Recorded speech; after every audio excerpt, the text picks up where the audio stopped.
Good afternoon, everybody. This is Bruce Diamond. I'm a member of the Academy Committee, and it's my pleasure this afternoon to welcome you to our session on the Supreme Court's Sackett decision and what it means for protection of water quality in the United States. This is part of an informal series of presentations that I call "What has the Supreme Court done to us this time?" Before I turn this over, I'd like to mention that this presentation is just one of the benefits of being a member of the association. If you're retired from EPA for more than a year, if you served for more than a year and retired, or you're currently serving and you are retirement eligible, you can join. The annual fees are as reasonable as they could possibly be. In other words, they are none. We would appreciate, we would welcome anyone who wants to join our community. Before I introduce the panel, I'd like to make sure everyone understands that while I'm going to mention the affiliations of the panel members, they are all speaking as individuals. Their views do not necessarily reflect the views of the organizations with which they are affiliated. So let me introduce very quickly, tell you who's on our panel. First, and moderating this session will be John Cruden. John is a man of many talents and accomplishments. Most pertinent to this presentation, he's a former Assistant Attorney General for Environment and Natural Resources at the Department of Justice. He has been for many years a stalwart partner with EPA, both in enforcing environmental rules and in protecting EPA from challenges to those rules. Also on the panel is James Kenney, who is Commissioner of the New Mexico Environment Department. He's a veteran of 21 years at US EPA, and he is currently on the front lines of trying to deal with protection of water quality in light of the Supreme Court's decision. Kelly Moser is a senior attorney and has a leadership position in the Southern Environmental Law Center, where she has been working to protect water quality with a particular emphasis on the Southeast, which has its own very challenges.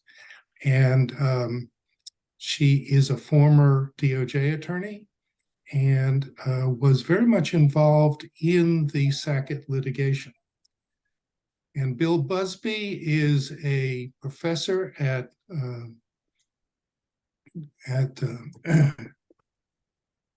of law who has written extensively in the field of environmental protection, and he also was very much involved in the Sackett litigation. So without further ado, let me turn this over to John Cruden.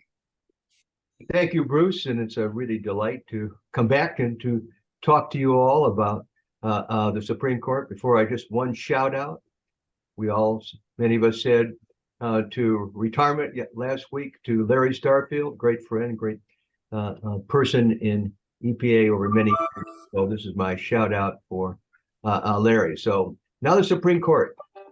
Supreme Court has been in the news lately, sort of starting out when the leak of the Dobbs opinion went out. Now all the ethics opinions or ethics views that have come, we now know way more about Clarence Thomas travel than we ever cared about. And we are set where we're supposed to be set as normal for the Supreme Court to come back into operation, right into October. Now query whether or not the government is going to shut down before they can start next week. But Bruce has pointed us in the direction of the blockbuster case of the last term, the Sackett decision.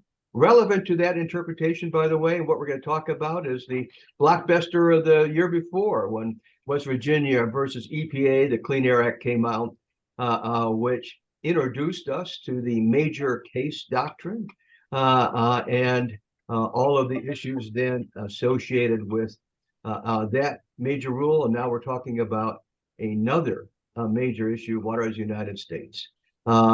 I am not entirely neutral in all this. I mean, as Bruce said, I was Assistant Attorney General in the Obama administration. I defended the Clean Power Plan, and I certainly defended the Obama WOTUS rule. I managed to get both enjoined during my tenure, but they weren't overturned. But the Trump administration took care of that. So let's turn to the Sacketts. I like to think of the Sacketts are kind of like a bad penny. I had to look up so I could be clear what a bad penny is. There is actually a definition. It's a person or thing which is unpleasant and which repeatedly appears at inopportune times. So with that in mind, let's turn to the kind of where the Sacketts started out. And so I'm setting the stage for what the other panelists are going to talk about, which the impact of that decision. And I'm going to kind of refresh your recollection, if you will, because many of you have been involved or studied or done that. So after the Supreme Court ruled in 2006 with their famous 414 Rapanos decision, which I always thought was sort of a form of judicial malpractice, the state of law was in disarray. As many of you know, there was a plurality decision of 4 justices by Justice Scalia, a single justice, Kennedy, who comes up with the so-called significant nexus test, and then 4 who were in dissent. Later, after that decision came out, I testified before both the Senate and the House with the position of the Department of Justice that the United States could meet its Clean Water Act jurisdiction by complying with either the Scalia, the so-called continuous water connection test, or the Kennedy significant nexus test. We said that if we can meet either one, that would be sufficient to establish Clean Water Act jurisdiction. Since that time, every court of appeals, including the most recent one in the Ninth Circuit, said at least if you met the Kennedy jurisdiction test, that was enough. So along comes the Sacketts. The Sacketts have 0.63 acres of land near Priest Lake in Idaho. They go to the Corps of Engineers or start doing things that gives the Corps of Engineers the authority to issue an order which they challenge. That winds its way up to the Supreme Court. So think of this as Sackett 1. That was the issue of pre-enforcement review. And the Supreme Court ruled unanimously that Sackett could bring their challenge. They do so. They're back into district court. In the meantime, the Obama-era WOTUS rule had come out, and it was being litigated, district courts, Court of Appeals, and finally the Sixth Circuit takes jurisdiction over all of the courts of appeals.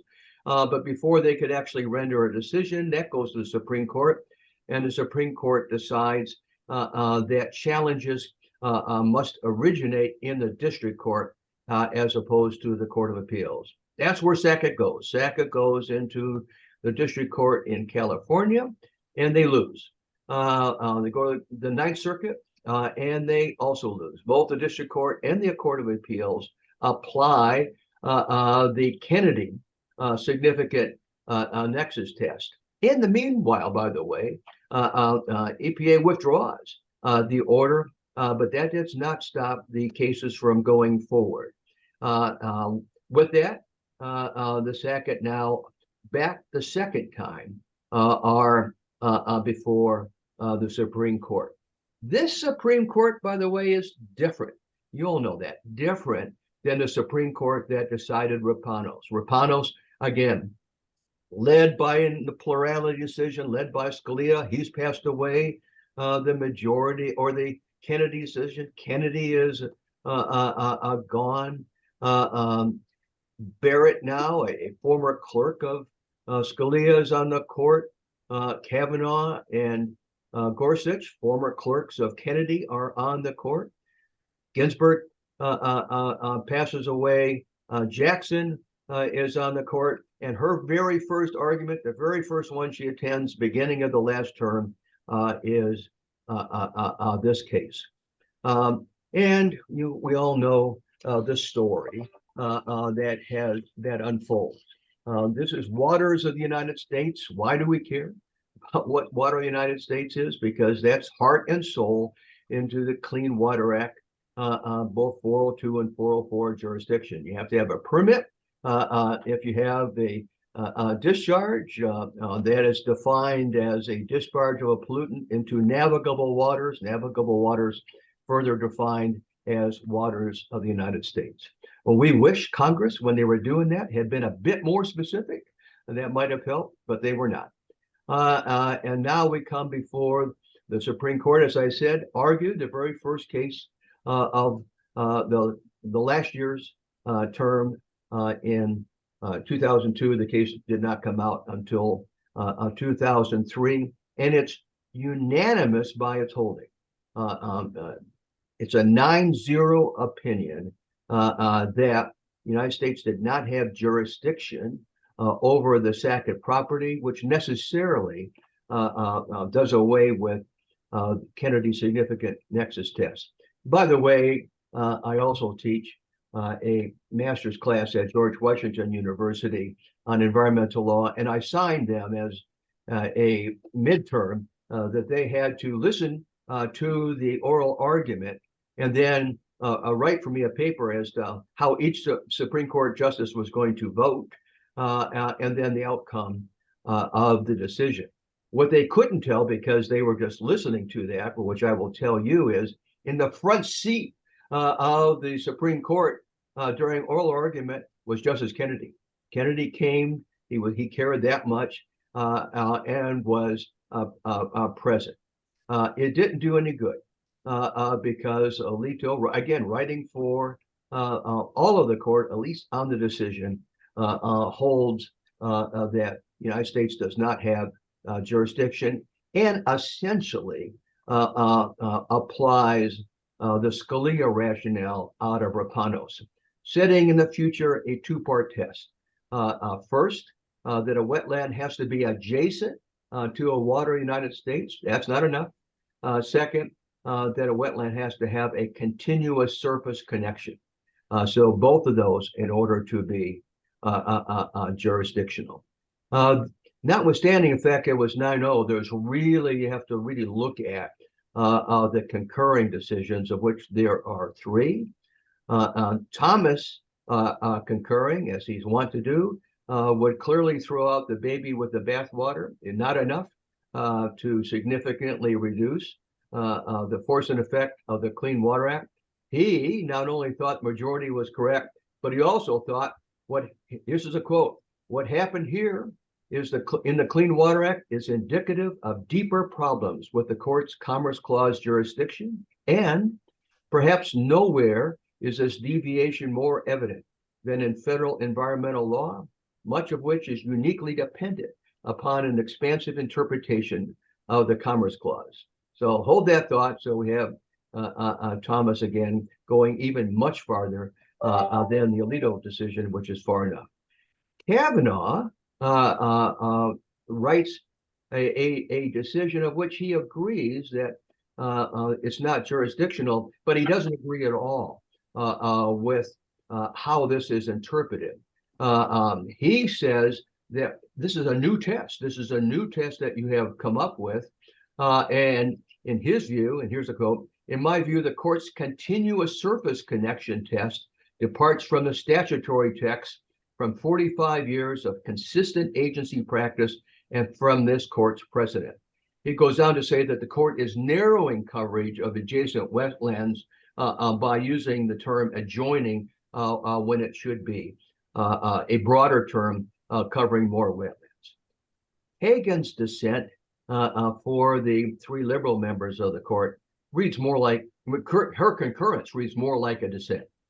She explains the vital nature of wetlands, the history of coverage, and says she is applying a textual reading as opposed to the reading of the Alito group. So citing to her West Virginia dissent, she says that we ought not think that just because there's broad language like the Clean Water Act, that's the same thing as a vague language.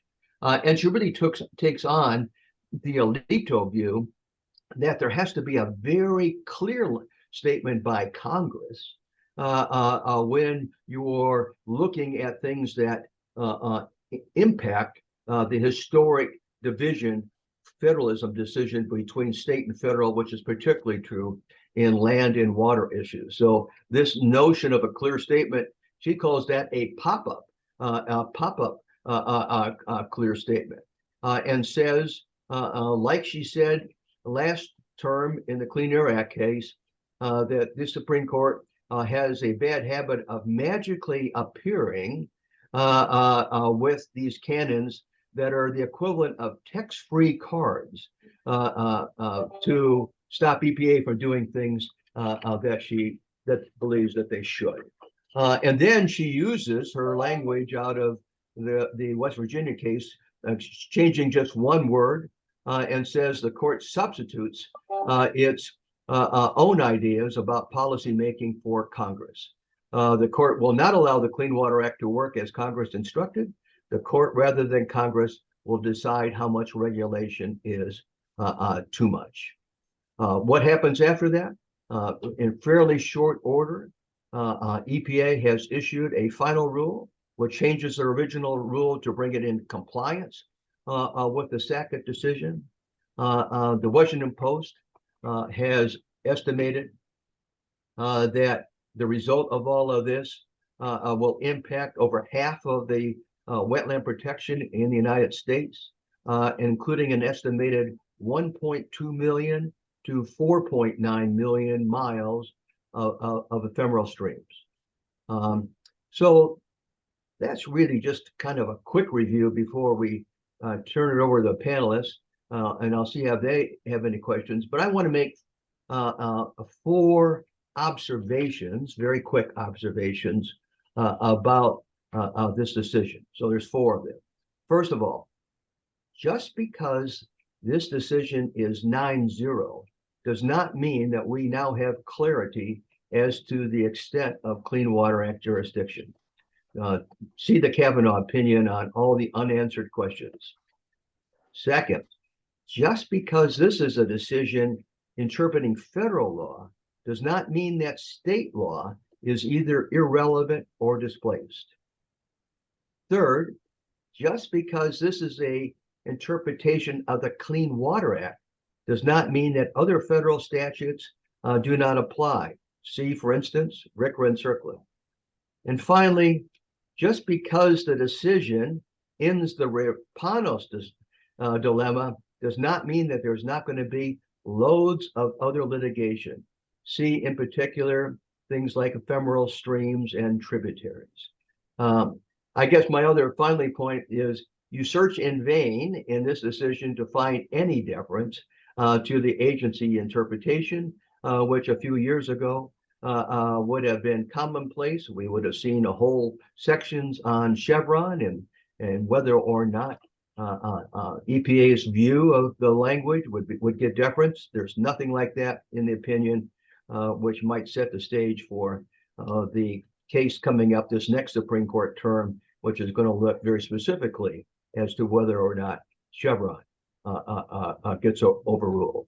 All right, with that in mind, before I pass it over to the leader of the New Mexico Environmental Agency, I want to see if there's any other questions or comments by other panel members, and then I'll turn it over to James. Anybody, anything? Okay, let's remember my point that just because this is a federal decision does not mean that states are either displaced or irrelevant. James, what are you guys doing? Yeah, so John, great intro. I really appreciated your 4 points. I'm going to pick up on those. And to say that states are irrelevant, and you didn't say that, but to think that states would be irrelevant, I think states have been catapulted to the front line, actually. And we've been there before, but we're now even closer to that front line. So what I wanted to set the stage with, there's a couple things that have been true the whole time. Regardless of all the legal history here and the Supreme Court decisions, there's a couple things that have been true the whole time. One is states like New Mexico are getting drier as our climate's getting warmer. We're relying more and more on the water that we have, not less on it. And we're relying on it not just for the things that we traditionally know we rely on water for, drinking and public safety, things like that. We're relying on it for everything like outdoor recreation. And it's a place where people go to refresh, recharge. They want to be out there by the water. And New Mexico does have water, contrary maybe to popular belief. But most of our water is not protected under waters of the U.S., excuse me. Only about 4% of our surface waters are actually perennial, and many of those also have some intermittency as well. We have over 1 million acres here in New Mexico, 1 million acres of wetlands, and those are, constantly on our mind. And about 40% of New Mexicans are getting their drinking water from surface waters. So it's a big deal. We're right on that front line, and we're taking it pretty seriously. And I'll add this, that states like New Mexico actually, we don't issue the NIPD's permits in New Mexico. That's Region 6, EPA Region 6. We're working on getting primacy. We've been working on it, actually. However, the WOTUS decision made it more important for us to get a state discharge permitting program in place, because NIPD's has less value to us. It's not that we're not pursuing it, but we're going to pursue it as a secondary approach to the state surface water discharge permitting program. But we also have one of the nation's only groundwater programs. I know other states do have it, but we have a premier groundwater permitting program here in New Mexico. And we've always protected groundwater because groundwater is a really big source of of the water in our state. And I don't have to explain the hydrologic cycle to many people on this call, many of the former EPA people who are here, but when we get our snow melt and it starts going through our wetlands and it starts going down the mountains, it goes into our streams, it flows in a periodic way, recharges our aquifers. So we have that whole hydrologic cycle that we're protecting under state rules, and we're tightening those up. With the WOTUS decision, a couple things instantly got triggered in New Mexico. One, and to your point, that the Clean Water Act isn't where everything stops under WOTUS, but maybe where everything starts. So what we did in New Mexico was we issued a letter to about 3,600, almost 4,000 it was, NIPD's permit holders. And we said, if you believe that your NIPD's permit no longer applies, then we will start working with you on establishing whether your effluent is land disposal under RCRA and whether your former wastewater treatment plant meets the definition of a RCRA TSDF. So we notified everybody that just because the Supreme Court spoke about WOTUS and whether or not EPA enters into a conversation with you regarding your NIPD's permit, we have primacy over RCRA in our state. And we wanted to notify everybody that we will scrutinize those discharges under RCRA as appropriate. I think that is as appropriate. Our goal here is, again, to protect public health and the environment. So that was one thing that we did. The other thing I mentioned is that we switched from focusing on NIPD's primacy, more or less, to focus on state discharge permitting program. We also focused on what's happening on the Army Corps side of the house. And this is an interesting dilemma that I think most states are going to face. When you look at the bipartisan infrastructure law and the Inflation Reduction Act, both of those bills have set significant infrastructure in place all across the US. And we in New Mexico are really appreciative of both of those laws. And they are definitely reducing carbon emissions, preserving water, and they're doing it in a way that develops our economy.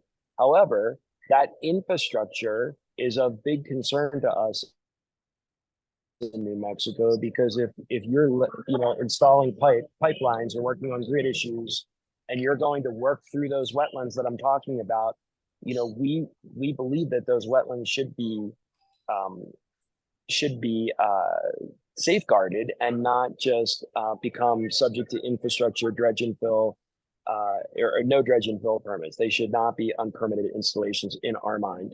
And why is that? Because the limited surface water we have that I've already talked about that gives 40% of New Mexican pure water is exactly what we're using the Clean Water SRF, the state revolving funds, to protect those sediments and that runoff and preserve that fresh water. So on one hand, you have economic development catalyzed by BIL and IRA. On the other hand, that may not require a permit to safeguard our surface waters, our wetlands, and therefore we're going to be building infrastructure against the impacts of infrastructure development. So it's a little bit of a challenge to kind of put all of that together. But again, we are working in many ways on the surface water issues. We're working on relooking at our groundwater discharge permits, relooking at our ability to think about whether 404, what can we do in that area. And I just want to end my comments by saying that, what happens at the Supreme Court, and we are not neutral, by the way, John, as you pointed out in your opening remarks, in New Mexico, we are not neutral about this. We can't be on the bench about this. I mean, we don't have the water to be on the bench about this. And what we feel as though an activist Supreme Court did was cause or catalyze states to become activists as well. It's changed our policy direction. It's changed the way we're seeking our budgets. It's changed everything about how we're operating, a year ago from where we are today when it comes to looking at preserving fresh water and protecting our environment. So that's where New Mexico is. I don't think we're atypical of many of the states in the Southwest. And I'd venture to say that everything that I'm talking about, most states are looking at from not a partisan issue, but from the fact that we in the Southwest don't have the water. So why would we spend more money of our limited state budgets to clean up water that should be protected already?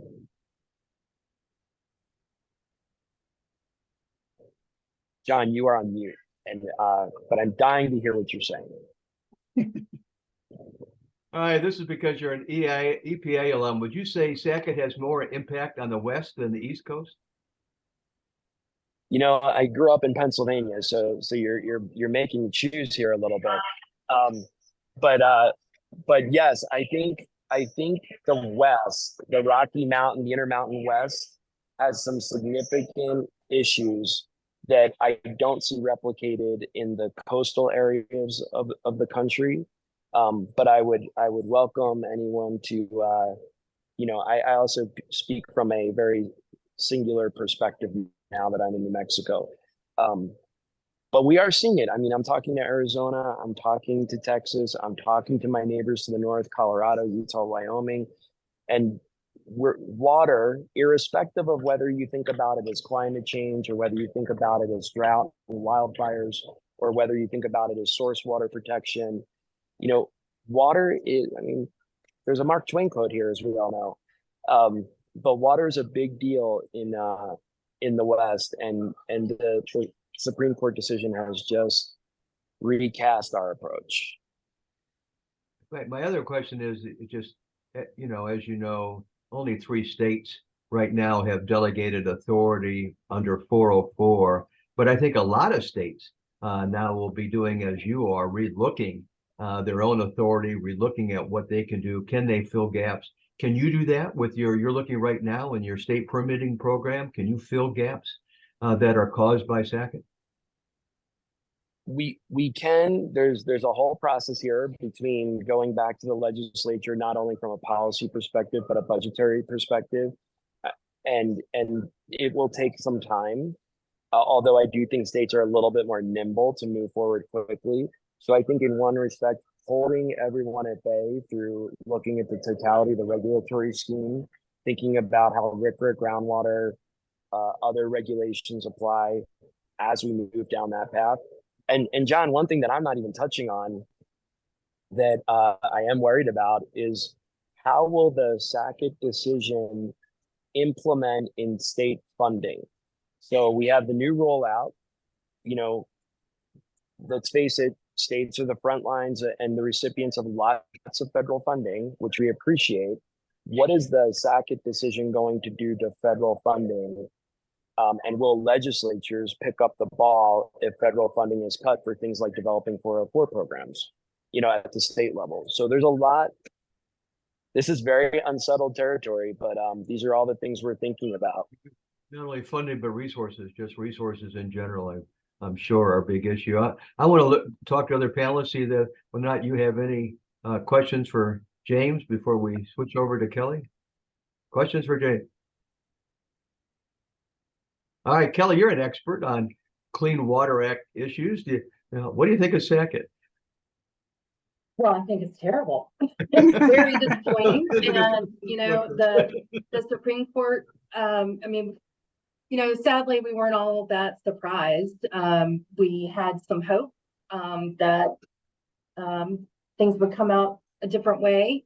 But, you know, to see the Supreme Court depart from 50 years of Supreme Court precedent agency practice is just, you know, tragic. And my colleague, Professor Buzbee, will talk about a lot of, I suspect he will talk about a number of issues with the decision and how the justices came to the decision. But in my opinion, it's flawed, and it seems to inject, unfortunately, politics into the process. And I will just follow up Jim's statements by, you know, you asked Jim whether the West was affected more by Sackett than the Southeast. And, you know, with the ephemeral nature of so many of the waters in the Southwest, the Sackett decision largely just cuts the Southwest out of Clean Water Act protections. And there's no way that that is what Congress intended. Congress intended the Clean Water Act to protect waterways across the country, not just waterways except for in the area of the West. So I'm happy to hear all the great work that New Mexico is doing, and if only all states could be like New Mexico. I also heard Jim say that, you know, New Mexico doesn't have a lot of water, and in the Southeast we do have a lot of water, sometimes too much. We have been hit with hurricanes over the last 5 years that are, you know, just have destroyed our coastal communities. And we have industrial pollution lining our rivers and streams, CAFOs, hog farms that result in runoff. And folks may have heard of forever chemicals or PFAS. We are the textile capital of the world. So we are really suffering from water pollution in the Southeast. Just a few points about me and why I'm here talking about this issue. We at the Southern Environmental Law Center, we are a nonprofit public interest law firm, and we represent environmental conservation and environmental justice organizations. And, you know, our clients have relied on the Clean Water Act as the most important tool to protect their families, communities, and drinking water sources from industrial pollution. And the Act also provides our clients with a lot of information that they need to protect themselves. Information related to industrial facilities that are coming into the area, or developments that are coming in. An opportunity to weigh in on permits, and a lot of those opportunities have been reduced and lost through this decision. And you know, the Clean Water Act is a statute that has provided many of our clients a seat at the table, which is so needed for many of our clients, the communities of color and low wealth communities who, especially in the Southeast, have historically been burdened unfairly with industrial pollution. So this is a real loss for you know, our clients, and we are looking for ways to fill the gap ourselves through other tools like RCRA, CERCLA, and local state laws. But, you know, we feel like we have really lost a key tool for putting the burden back where it belongs, which is on the polluter. And with the significant narrowing of the Clean Water Act, clean water protections under Sackett, we're left with not only losing the Clean Water Act, or many ways that it protects our clients, but also things that it triggers, like, you know, the agency consultation on the Endangered Species Act, or our clients' chance to participate in Clean Water Act 401 certification processes. Those types of protections and tools are triggered by, you know, Clean Water Act Section 404 permit, and we're going to see a lot less of those. So, you know, we're having to be creative. We talked a little bit about how important states are, and, you know, the Supreme Court, and it seems to, you know, assumes that states will fill the gap.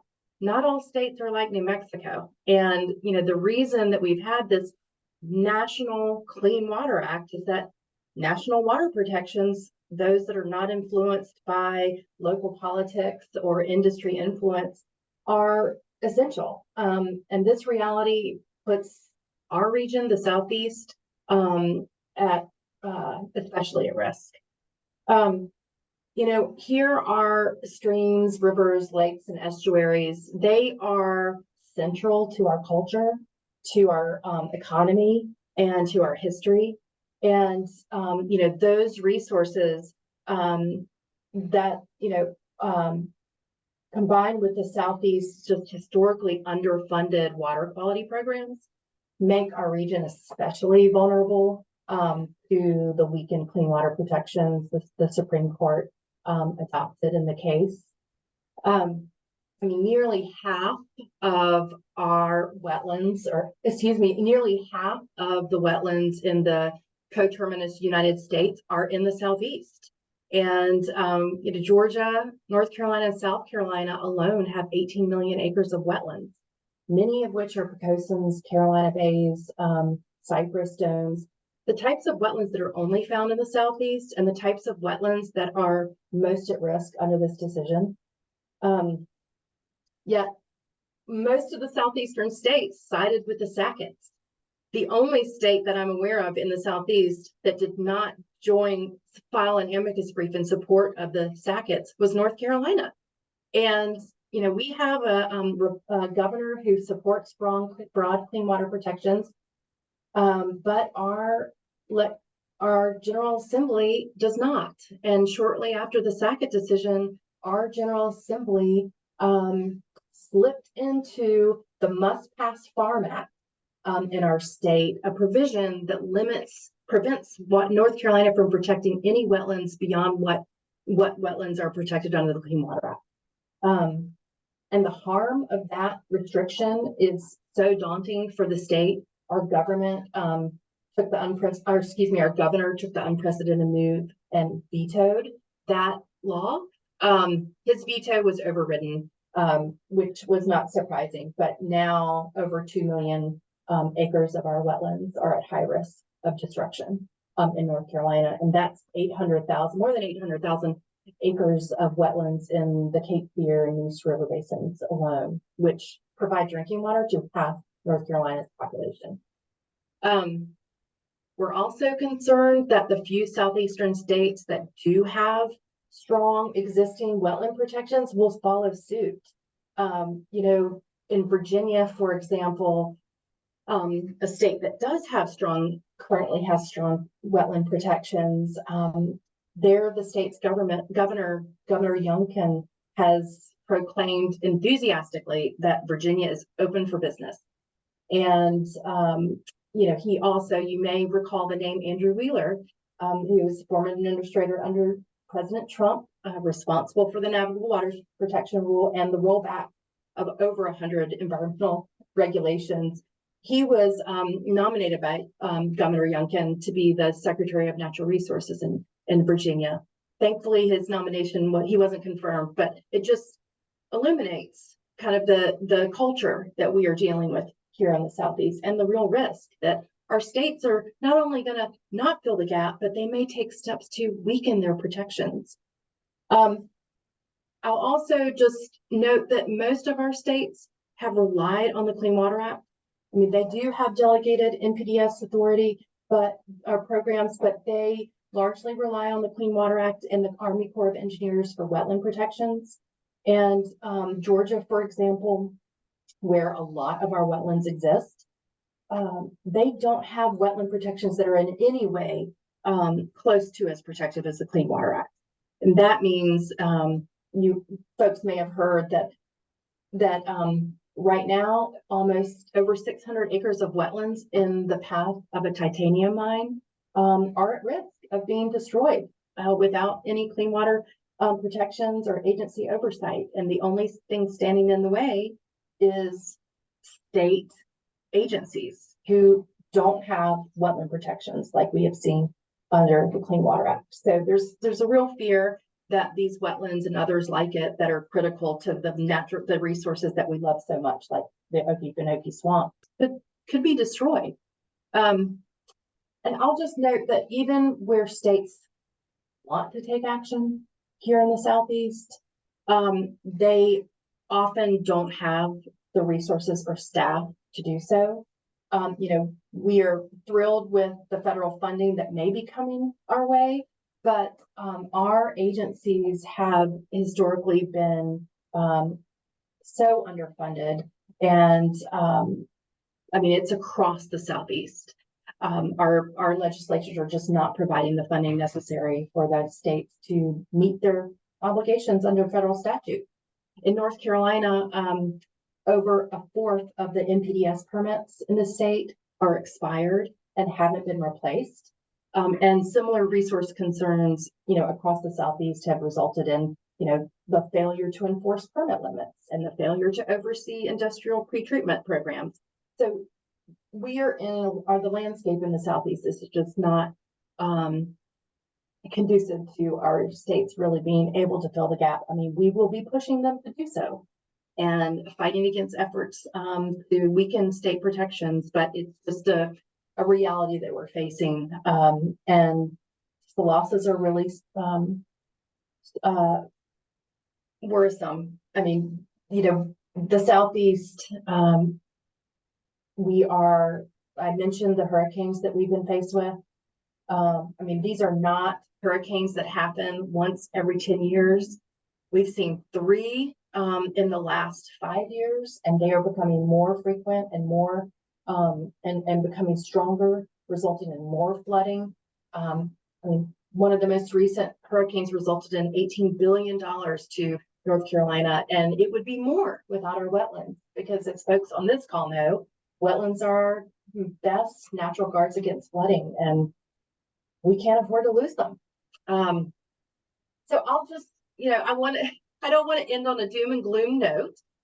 We have amazing clients, and we are, we're looking at so many different ways to try to fill the gap, including RCRA, CERCLA, looking at working with local communities and building codes and just all sorts of ways to fill the gap where our wetlands are most at risk. And we will continue to do so. But I'll end where I started. It's a very unfortunate decision, extremely disappointing. And I think it's going to have just widespread effects on not only families and communities in the Southeast, but across the country. Kelly, I have several questions. I'll tell the audience all these questions are unrehearsed, and I'm about to prove it by the question. Kelly, what about tribes? We've been talking about states all along. All of us are interested in states there. And James Kenney, I might come back to you on the same question. But what about states? What is this? Excuse me. What about tribes? What does this do to them? Well, I mean, talk about resources. I mean, they're as hamstringed or more hamstringed than many states. The resources that tribes have on their lands are some of, they can't be replaced, and they're vital to tribal communities.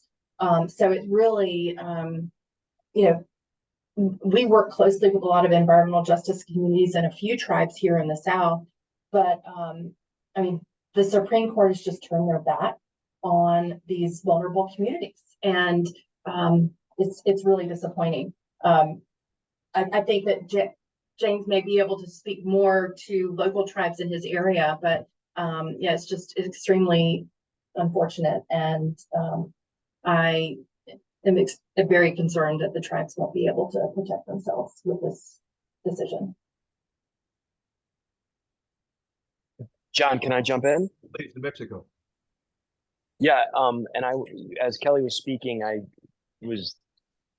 this was coming to mind for me, and something I forgot to say, and I'm going to be provocative about this. And I think the Sackett decision and the way this is moved forward is a cultural appropriation, and people are taking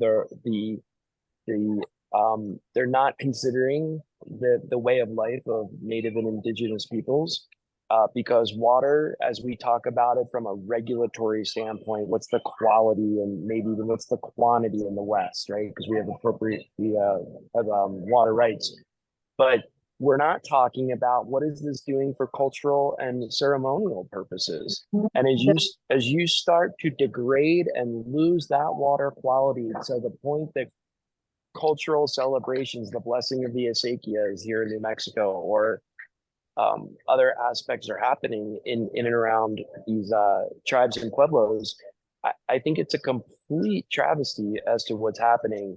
And how am I to say that the contamination at Los Alamos National Labs that moves down into the Pueblo of San Ildefonso, that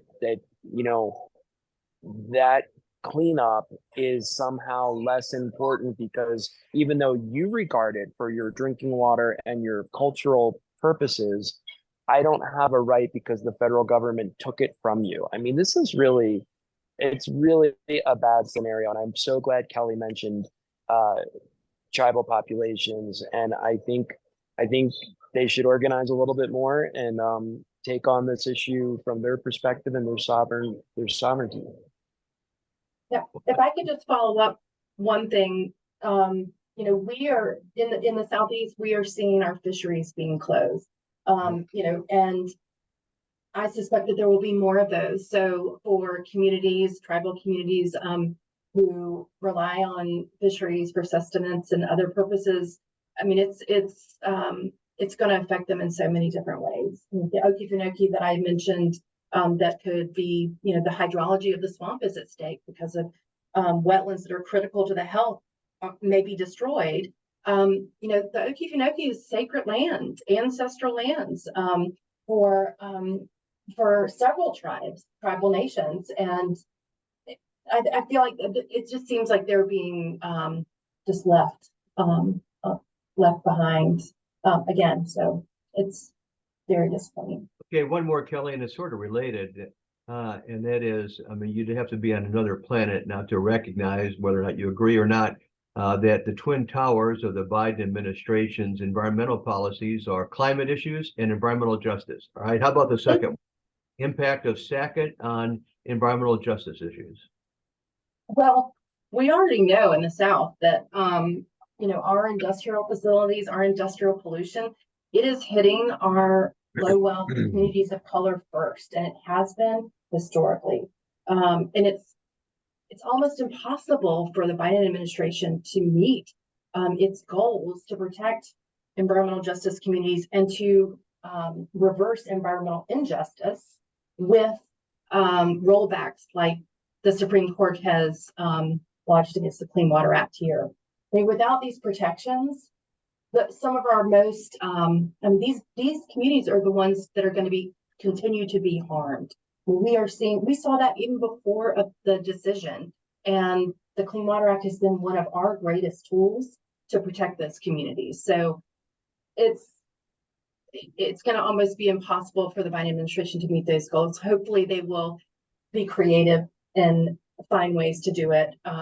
We will continue to try to do so as well, but it's a big step in the wrong direction for righting environmental injustice. Thank you, Kelly. Bill, I'm going to turn to you. You've been a practitioner, you're a scholar, you lectured widely on the Supreme Court. How do we get here? How did all this happen? Is there any other tools that we should be thinking about? Talk to us. So, well, first, thank you to EPA, and thanks for all the alumni, all the work you've done over the decades. So this is a very bad decision, but good efforts over the decades also saved a lot of waters and wetlands across the country. And so before I answer, also, I'll say the following. These efforts to protect waters of the U.S. Really started getting going around the time of the Rapanos case, which now is 16 years ago, I guess. And I just want to mention that people who are on, so one is, after I worked in the Rapanos case, I represented, you'll be happy to know, a bipartisan group of former EPA administrators in an amicus brief before the Supreme Court, trying to kind of set forth why it had been bipartisan, consistent policy for decades to protect waters expansively. And we kind of partly won in Rapanos, or so we seem to think we did, but the decision planted the seeds for terrible outcomes. But subsequent to that, I was testifying in congressional hearings, and I'd see John Cruden go in there and explain the government's policy. And again, everyone is trying to figure out, how far can we protect waters? What are the rationales for it? What does the law actually say?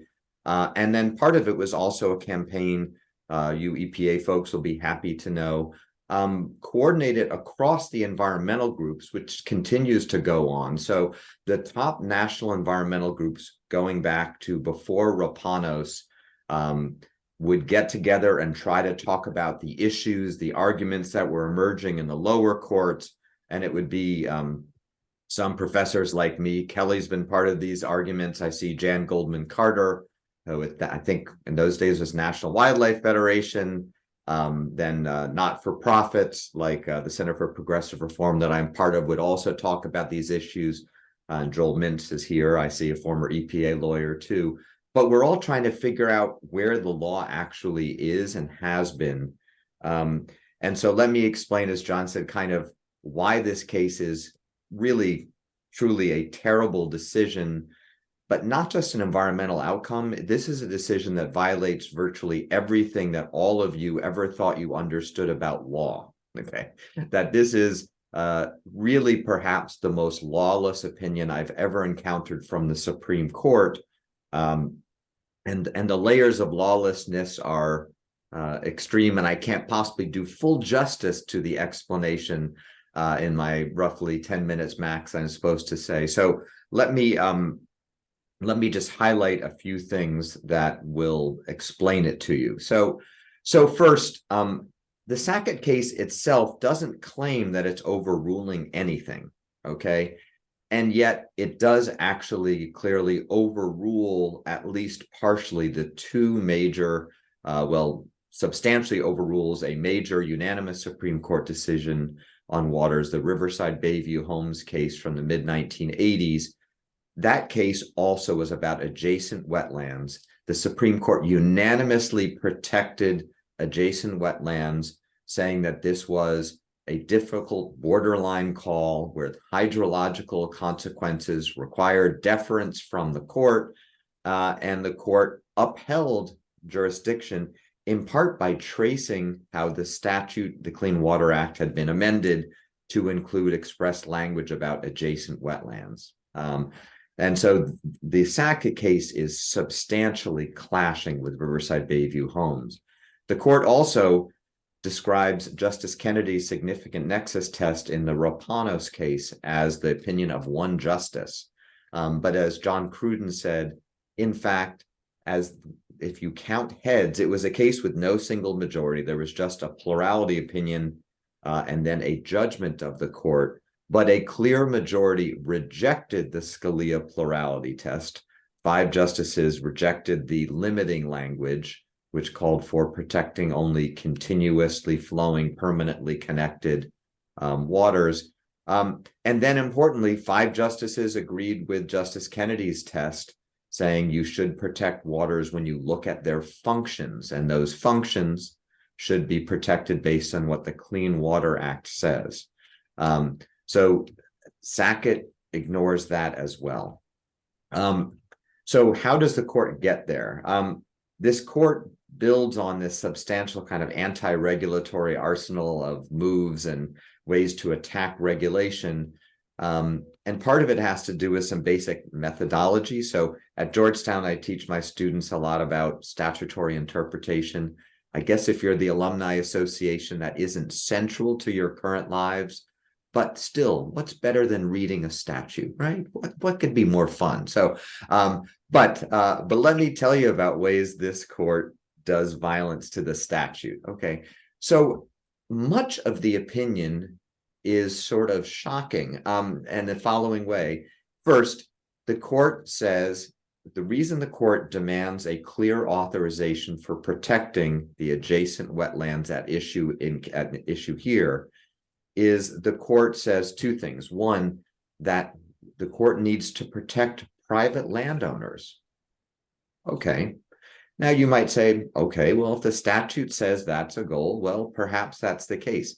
No, the statute actually is quite clearly, when you look at its provisions, about constraining private landowners and industry destruction of waters. But the court creates a new private property owners protective canon that is directly contrary to the statute. So that's one important move. The other is it goes on for, depending on how you see it printed out, for pages describing the staggering and crushing burdens of the Clean Water Act.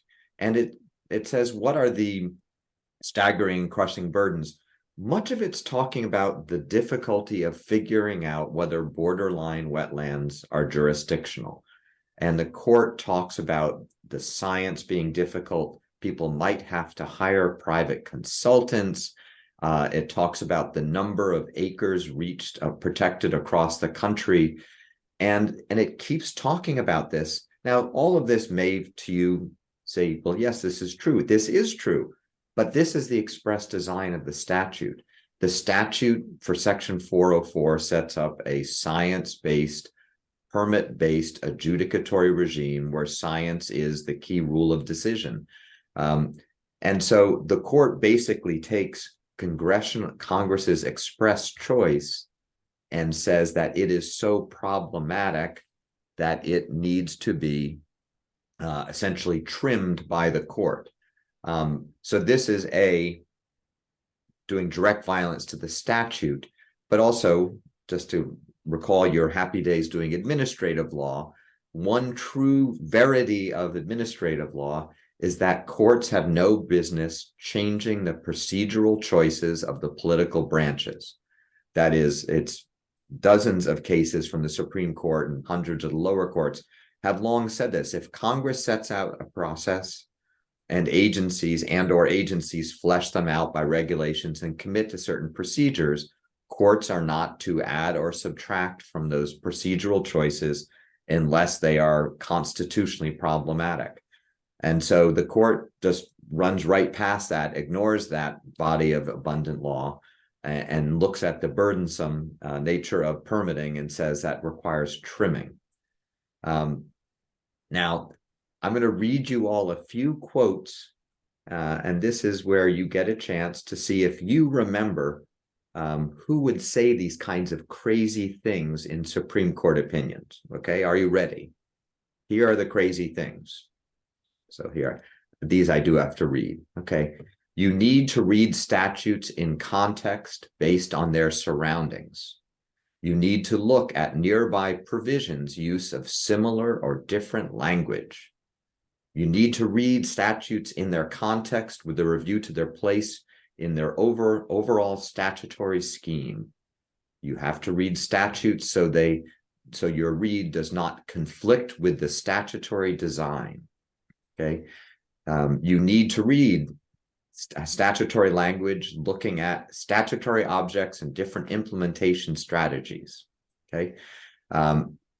Now I could go on another one. I'll give one actually. You can't choose reads with calamitous consequences that cancel protective goals that a statute enumerates. Now, who do you think said these insane things about reading statutes, all of which are totally violated by Sackett? Anyone have a guess? Anyone in the chat want to guess? These are all words of Justice Scalia talking about statutory interpretation. Okay, this case violates every one of those things. And what it does, and this is where the world has gone sort of haywire since you all were working full-time with statutes, is the court takes the word waters of the United States. Then it drops it down to the word waters. Then does it look at more of the statute? No, it jumps to dictionaries, okay? Then it looks at the preferred dictionary definitions Justice Alito likes, that maybe confirm a New Jerseyan's view of what a water looks like. He's from New Jersey, okay? And so what is that in New Jersey? Most waters continuously flow and are connected. Maybe that's what, I don't really know what motivates his opinion, but he takes a view that could be describing a lot of waters in New Jersey. But so he takes the dictionary definition. Now, waters usually includes things like swamps and wetlands in dictionaries, but they push that off the table because they don't like that, okay? And then they say, well, the statute says adjacent, but adjacent includes the word nearby, and they don't like that because that would protect the waters at issue here. So they push the word nearby, now suddenly saying it doesn't fit in the context of the statute. They don't anywhere in the opinion quote the statute's opening statement of integrity goals and the water quality provisions. They completely ignore wholly Section 404's cross-reference to Section 403, some of you might remember, which sets forth all of the water quality and ecological goals that have to be applied in Section 404 permitting. Those criteria make clear the statute is about protecting waters due to their functions and ecological integrity. The court just wholly ignores it. And so, so it's really a shockingly bad decision. And then the last thing I'll tell you is that there's a twist in the case which shows equally, if not more problematic move that this court makes. You know, the Supreme Court accepts cases based on their grant of the petition for a writ of certiorari, and they always distill a case down to a question or two, okay? And in this case, they said, what is the test for wetlands? Okay, what should be the test for wetlands? Well, in the opinion, about half the opinion is talking about waters of all type, okay? It does not confine itself to wetlands, and in fact, it mostly ignores what the statute says about wetlands protection. But wait, there's more, okay? So the other thing it does is the court was not frontally asked to revisit any particular regulation. This was not a challenge to a regulation, but a challenge to a permit decision. And the facts of the Sackett's case, we didn't talk about much. This was a small parcel that was clearly a wetland, okay? It was wetland in the following ways. It was a wetland, okay? So in pictures that were in the United States brief, it's a wetland, and there's a picture of it partly filled and partly soaking wet. It was mapped as a wetland, okay? The Sackett's own consultant told them it was a wetland. The Army Corps of Engineers went to the site and said it's a wetland. EPA said it's a wet. Everybody says it was a wetland, but they didn't like that answer. And so the question then is, how could this possibly not be protected when it was so clearly a wetland? The only reason there maybe was a question is the following, that this parcel was blocked from direct connections to waters by a road and a line of houses. Okay, there was a large lake right down there. If it had not been for this road and a line of houses, it was directly connected to a tributary in this large lake called, I think, Priest Lake, if I remember. Kelly, is that right? So, there is a long-standing regulation that says waters are not lost from jurisdiction due to human-built barriers. They remain protected waters even if human beings have changed the contours of the land or built something that disrupts their wetland type nature. And so, and this was not challenged in this case. In fact, it received exclusively one mention in the Sackett's own brief. But it's really hard to figure out how the court got to where it got unless it's that is, this was clearly water wetland in every respect, except for these barriers. And so there's a big question about what happens to this regulation. It wasn't struck down, but the test now seems to indicate maybe that a human-built barrier, the court says, if illegally built, does not sever jurisdiction. Well, lots of barriers were legally built, okay, but also sever or cut off jurisdiction between a wetland and a water. The court does not make clear about that. So last few things, and especially some of you maybe give others informal advice, and I'm not giving you advice as a lawyer, I'm just a professor, but a couple things that are going to be big questions, okay? So one is, does it make any sense under the statute and its history to have basically severed the entire West and Southwest from the Clean Water Act? Absolutely not. There is nothing anywhere ever in the statute at any point in its history that would back up that reading, okay? So it's completely atextual and lacking in logic. There is a norm that statutes apply uniformly across the country. That usual rule of construction is thrown out the window here.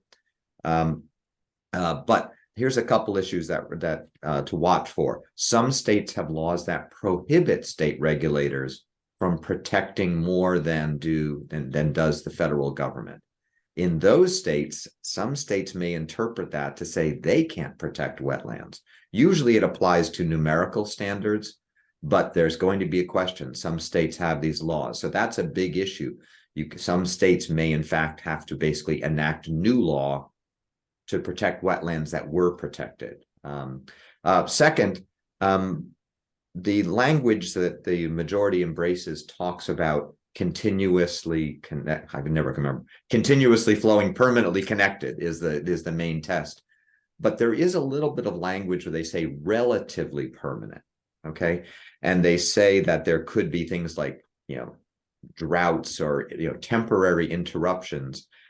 This matters a lot. Okay, that is what's covered there and what isn't, especially as you move away from the Hudson, or I'll give you a picture. A river I enjoy a great deal is something called the Battenkill River in upstate New York. I don't know if any of you know it, but this is a river that flows permanently, because every once in a while parts of it get very shallow, but it has lots of tributaries that flow into it that are mostly flowing, but regularly dry up either for part of the season. They are probably lost from protection now. And so much turns on what counts as a protected water, okay? And this is a very big question, and what counts as relatively permanent. And here's one of the twists here. Justice Scalia wrote the Rapanos minority opinion that was rejected by a majority in its limiting language, but he did have a fairly nuanced set of language about what he meant by relatively permanent.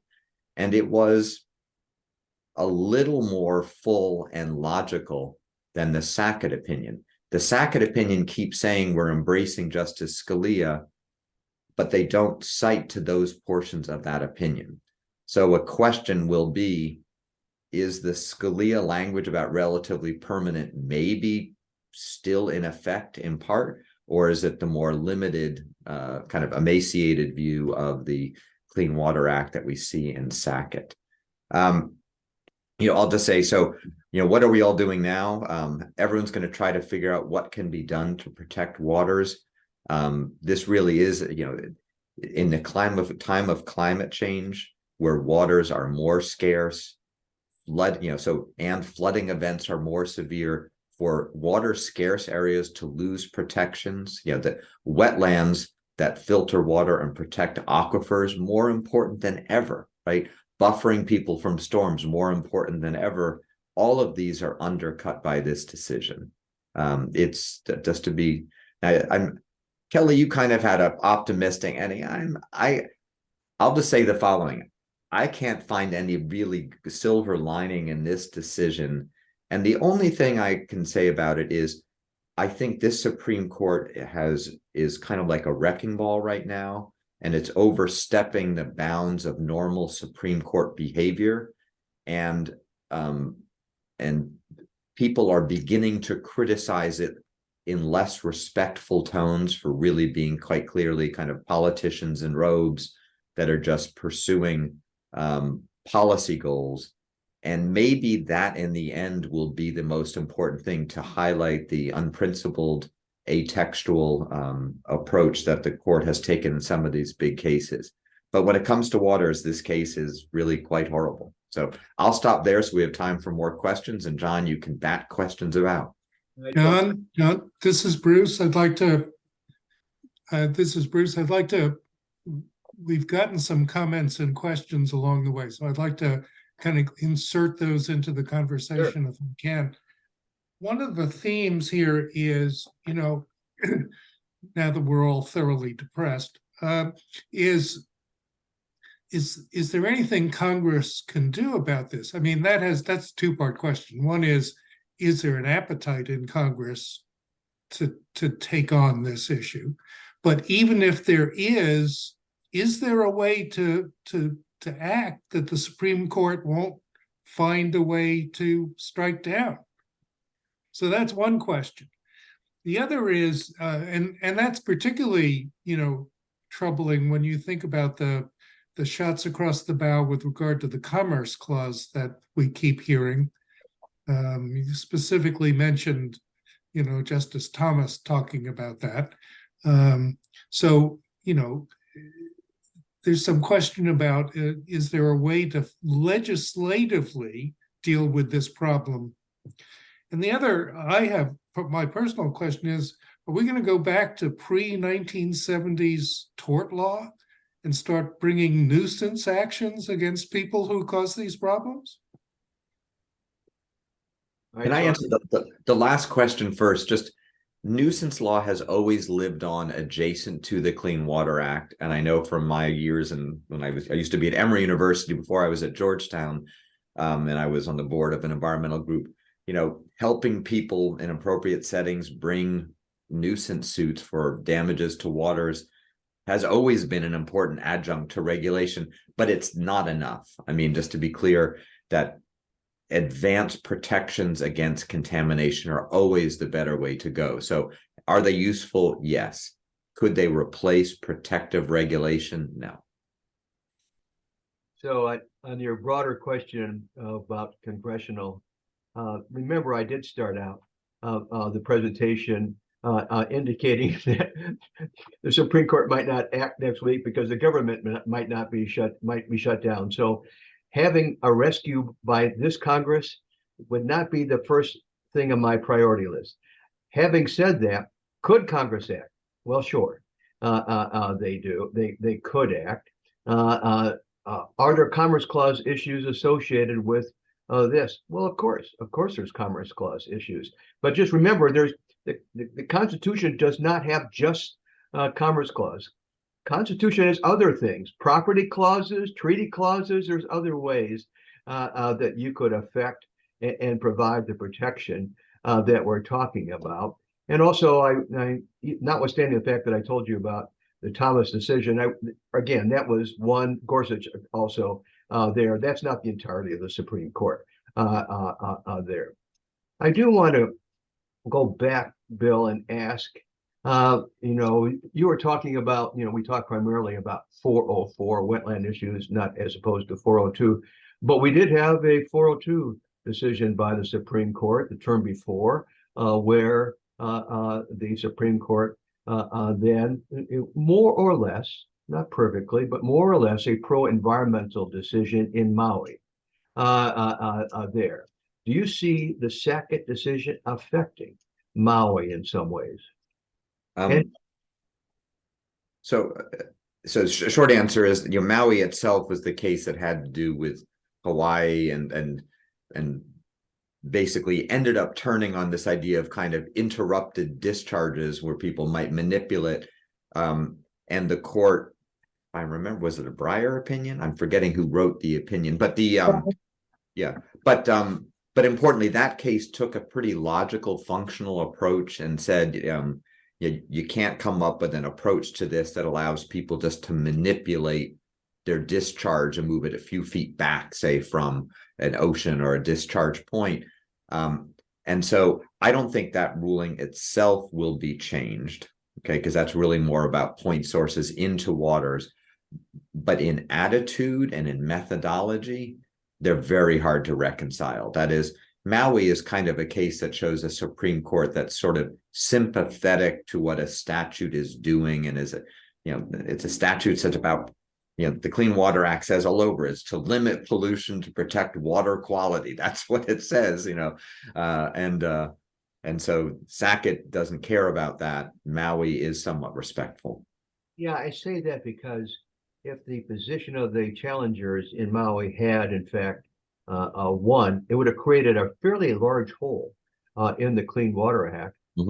And Roberts, Kavanaugh, and others, even though Breyer wrote the opinion, it was Kavanaugh and the chief that joined in. I think they saw that hole. I think they saw that and were unwilling to have the Clean Water Act have some gigantic hole. We're not seeing that in Sackett. Sackett creates a hole, and we don't see anybody filling that hole. James, a question for you from our chat. One of them is, how much can you use 401? States can use 401 water quality certification there. Is that available? And the comment was, that's sort of tied to what is a water United States, which is now less than it was after Sackett. But any thoughts on the use of 401? Yes, and Don, you asked me that question, correct? Yes. Yeah. I was going to bring that up, and New Mexico certifies the permits or the impacts under our state surface water quality regulations. So waters of the state, I think, is underutilized right now and is being thrust forward. And waters of the state are going to be a bigger deal. It's kind of why we're focusing on the surface water discharging program under state law, so we can have waters of the state protections. So I agree with that comment that states should be on the front line and again pushing that forward. One thing that I will also say, so that Bruce feels a little bit more hopeful, and we can all feel a little bit more hopeful when we talk to companies, and it's important for states to work with their economic development agencies, and we start talking about what the race to the top looks like as opposed to this sort of slow flow to the bottom. When we're talking to companies who are setting up in New Mexico, we explain this to them, and I've had a company say to me, the good news, we don't need a permit. And I said, great, let's get your financial assurance together for a Rickard TSDF facility. And they were like, wait a minute. So they wanted to work with us as if WOTUS had not happened. And they wanted to work with us on water protections because they realized the alternative, not only regulatorily, but for the community in which they were setting up in, was not appropriate. And it didn't even meet their ESG goals when they really took an internal look at themselves. So I don't want to give the sense that it's a hopeless scenario. I think states and the types of industries that are incented under the IRA and VIL are contemplating their total footprint. And we need to remind them of what their footprint should look like. And that's been helpful here in New Mexico. That's helpful. Thank you. Bill, back to you. Now put your hat back on, teaching your course on legislative drafting and legislative interpretation. And I want to take you into the wonderful wild world of canons of interpretation. Everybody writing in Sackett, every single person says we are interpreting the text. That's what we're doing. That's what we learned from Justice Scalia. We're supposed to interpret text. We're supposed to ignore everything else. But Alito, writing for his group, after he gets done with the text, has to buttress it. He obviously feels a little bit concerned that maybe his textual argument isn't that good. And so he relies on canons or a canon of interpretation.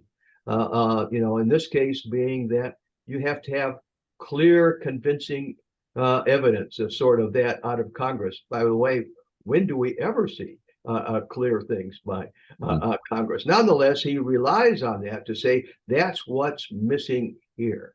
So tell us about canons of interpretation, and with the notion that Kagan is saying this is a pop-up canon, number one, and number two, her language, you are using sort of a text-free, get out of jail free card. So you don't have to do a text analysis because you're using a canon. But help us out with that whole concept.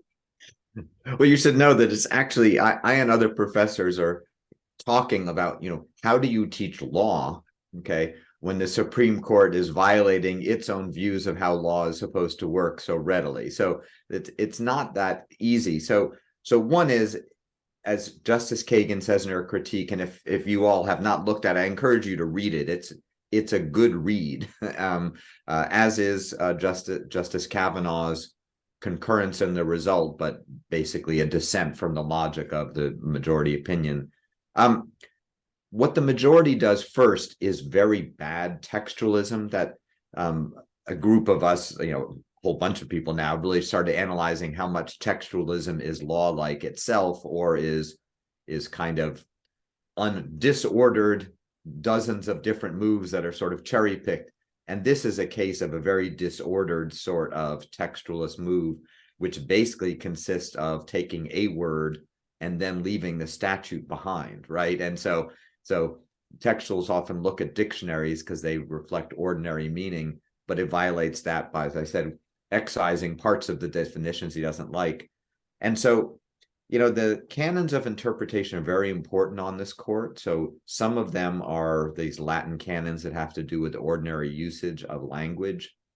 But this court really likes substantive canons. And the one that came up in the West Virginia case about climate regulations called the Major Questions Doctrine, that didn't fit here. They knew they couldn't make it fit here, so they had to kind of create something else. And so that's when they said, this statute is so crushing and burdensome, and those poor private property owners, therefore we need a clear statement. Because even the idea that it burdens the there's nothing here. This is an area of parallel and overlapping regulation. Nothing in the Clean Water Act precludes state regulation. They just can't make their waters into a sewer if the federal government protects them.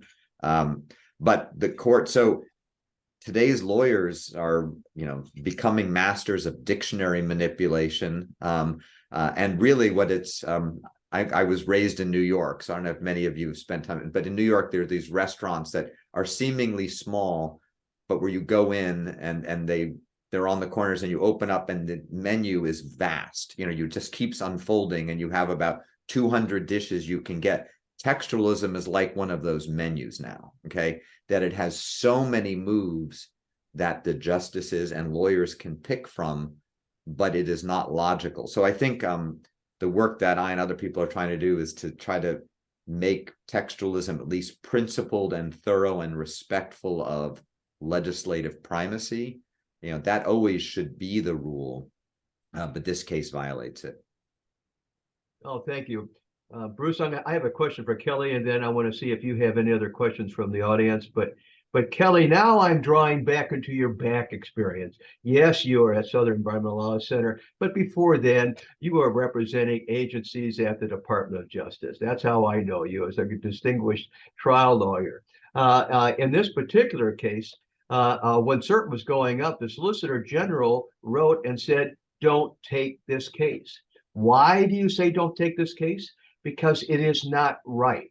Why is it not right? Because the rule that was going to interpret it had not yet come out at that stage. And the Solicitor General, I thought, thoughtfully said, why don't you wait until a rule comes out so you can see how the administration is going to interpret some of this language? Obviously, that had no, it did not work there. How do you, and my statement that Chevron played no role, how do you see the role now of EPA and courts in the future, just in general, after Sackett? Well, I mean, you make a really good point. The Solicitor General put the court on notice that they were planning to promulgate a new rule, and that the court should wait for that rule and consider, defer to the agency, or at least allow the agency to apply that rule and to consider the rule on a record, administrative record, which would provide a much fuller analysis and basis to consider the rule. That didn't work. We all thought it would work, potentially.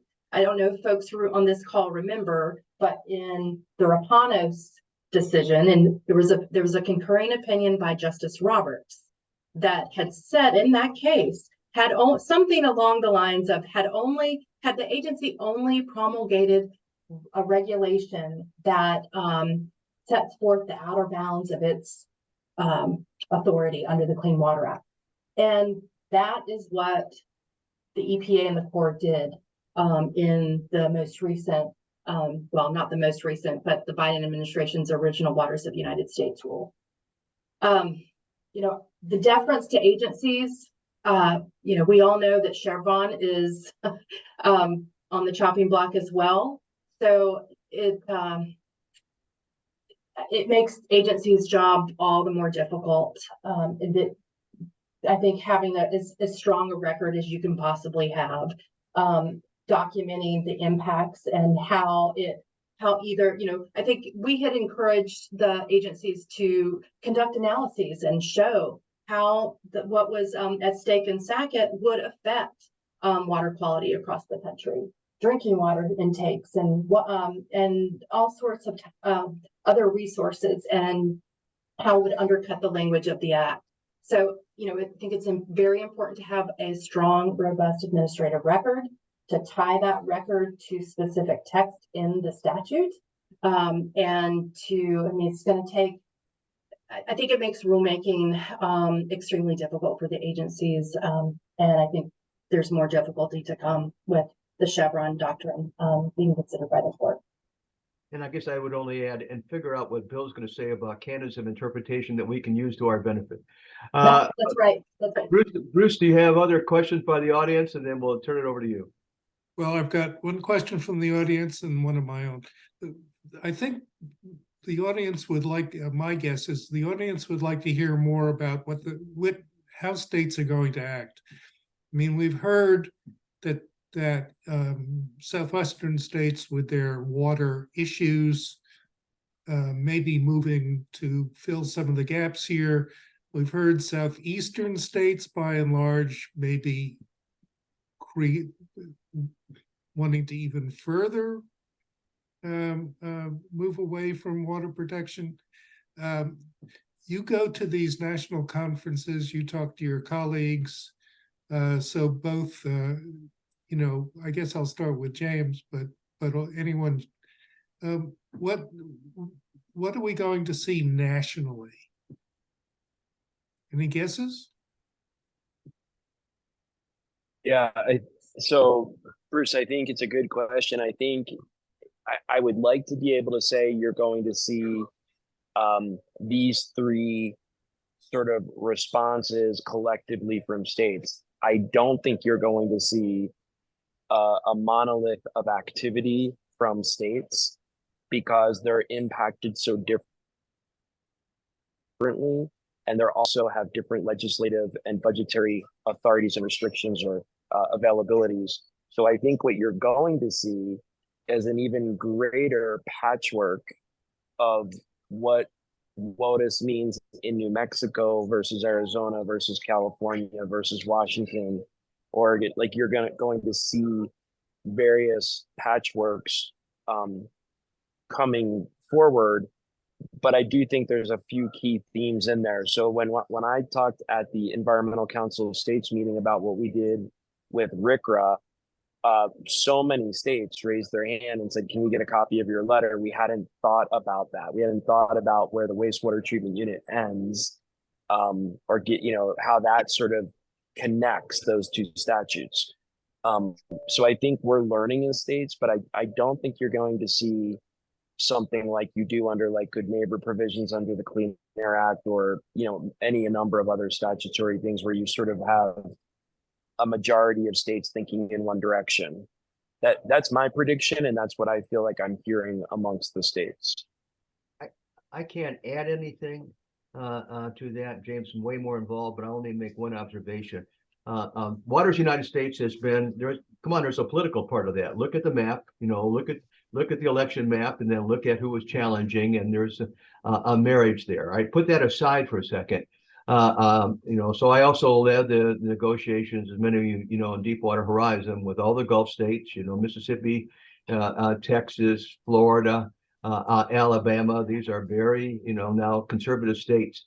To a state, when we were trying to figure out how do we want to use the then billions of dollars that we were able to secure as a settlement, wetlands were at the very highest point, very highest. Everybody wanted it for exactly the reason that Kelly said: surge protection, weather protection, habitat growth.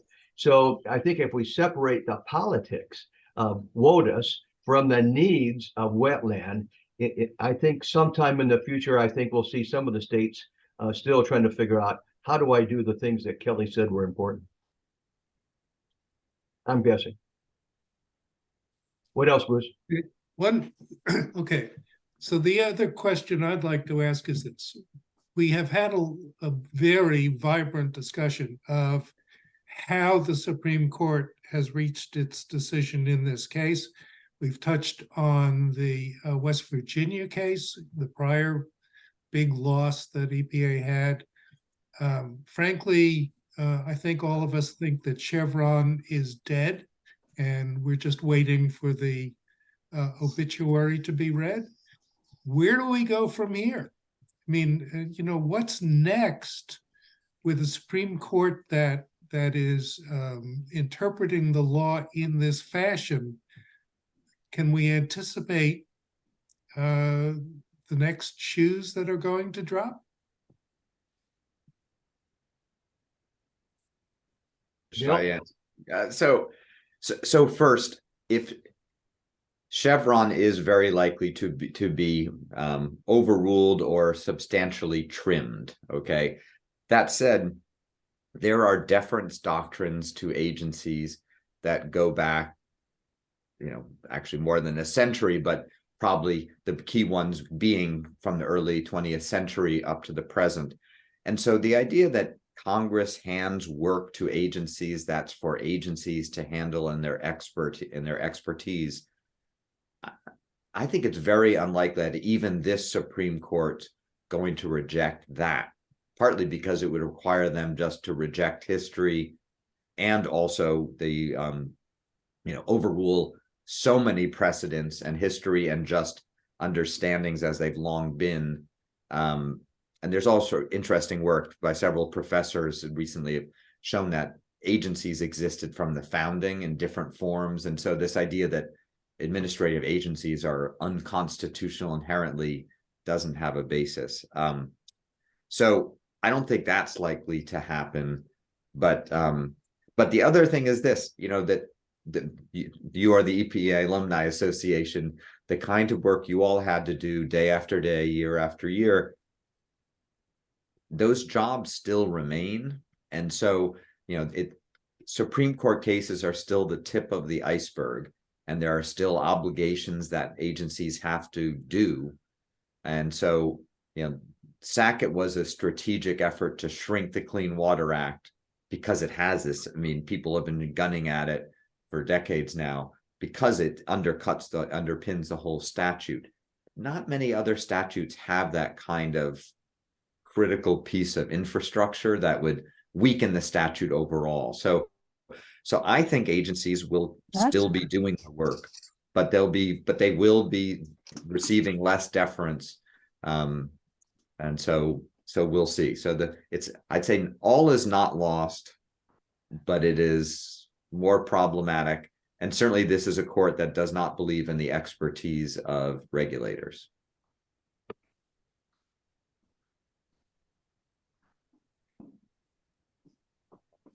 Well, that's all I've got. If there are any follow-up comments or concluding comments? I